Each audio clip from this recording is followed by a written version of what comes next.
사도행전 26장 말씀입니다. 26장은 바울이 아그리빠 왕 앞에서 간증하는 내용을 기록하고 있습니다. 22장에서도 이와 유사한 내용이 기록되어 있었는데, 그때는 바울이 자신을 죽이려고 했던 그 유대 백성들을 향해서 부형들아 들으라 이렇게 시작하면서 간증을 했습니다. 오늘은 이렇게 아그리빠 왕 앞에서 또 간증을 하고 있습니다. 바울은 누구에게나 이렇게 간증을 하고 있는 것을 우리가 알 수가 있죠. 여기 기록된 것은 두 번이지만 그가 복음을 전하면서 숱하게 아마 이 말을 하고 또 했을 것입니다. 간증을 한다는 것 참 중요하죠. 우리도 누군가 예수님을 믿게 할 때 이런 간증을 해야 됩니다. 간증을 할 수 있어야 되지요. 간증을 어떻게 하는 것인가?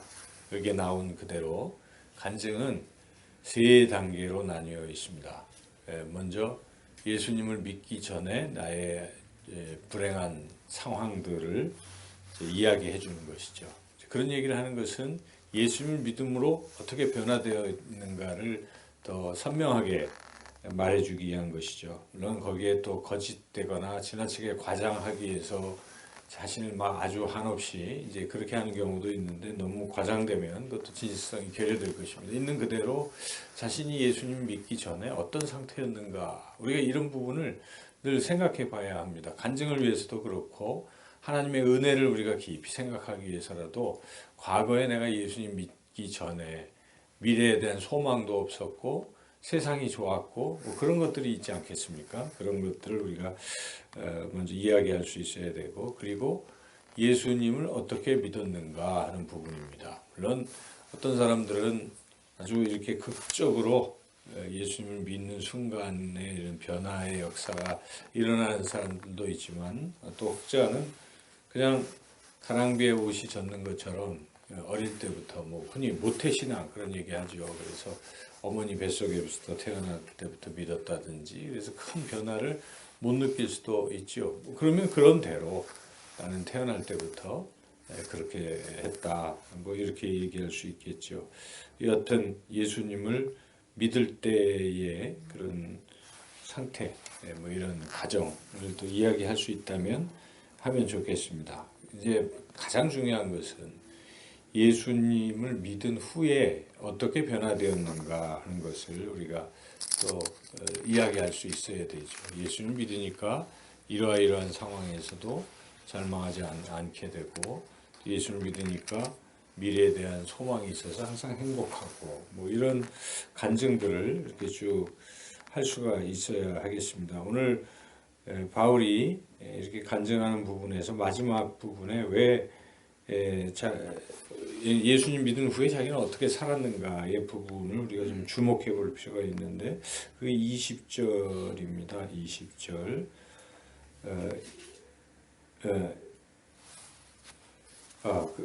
그러니까 전도하는 것이죠. 예수님 믿은 후에 바울의 변화된 삶을. 그러니까 20절을 한번 읽어볼까요? 20절에서 20절을 읽어보겠습니다. 먼저 다메섹과 예루살렘에 있는 사람과 유대 온 땅과 이방인에게까지 회개하고 하나님께로 돌아와서 회개에 합당한 일을 하라 전함으로, 이렇게 바울은 예수님 믿은 후에 복음을 전하는 그런 삶으로 변화됐다 하는 것이죠. 예수님 믿기 전에는 예수님 믿는 사람들을 죽이려고 했던 사람이 반대로 예수님 믿으라고 이게 복음을 전했다 하는 것이고, 그리고 이제 우리가 간증하는 이유, 목적이 무엇인가?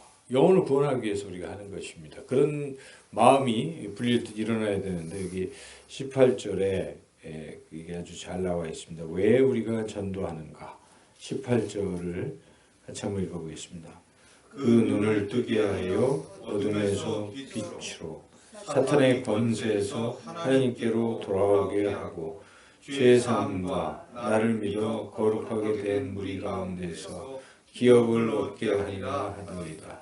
바로 바울이 예수님 만났을 때 예수님께서 주신 사명의 부분을 이제 지금 이야기하고 있는데, 그게 바로 이 영적으로 어둠 속에 살고 있는 사람들이 빛으로 나와서 살 수 있도록 하는 것이고, 사탄의 권세에 놓여 있던 사람이 이제 하나님의 이끌림을 받는 이런 삶, 그리고 죄인이었던 사람이 죄의 사함을 받게 하는 것, 그리고 여기 기업을 얻는다는 것은 천국을 얻고 영생을 얻고 그런 것이죠. 그래서 우리가 잘 아는 내용들인데, 내가 왜 이 전도를 하는가?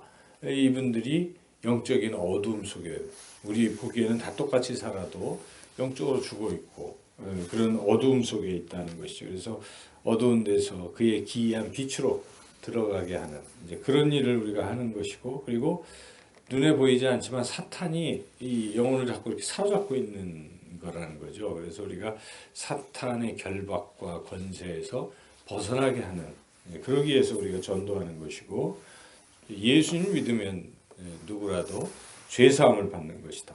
또 하나님의 자녀가 되고 하나님 나라에서 살게 된다. 이런 목적을 우리가 분명히 가지고 전도를 해야 되겠다는 것입니다. 이렇게 바울은 아그리빠 왕 앞에서 이제 전도를 했습니다.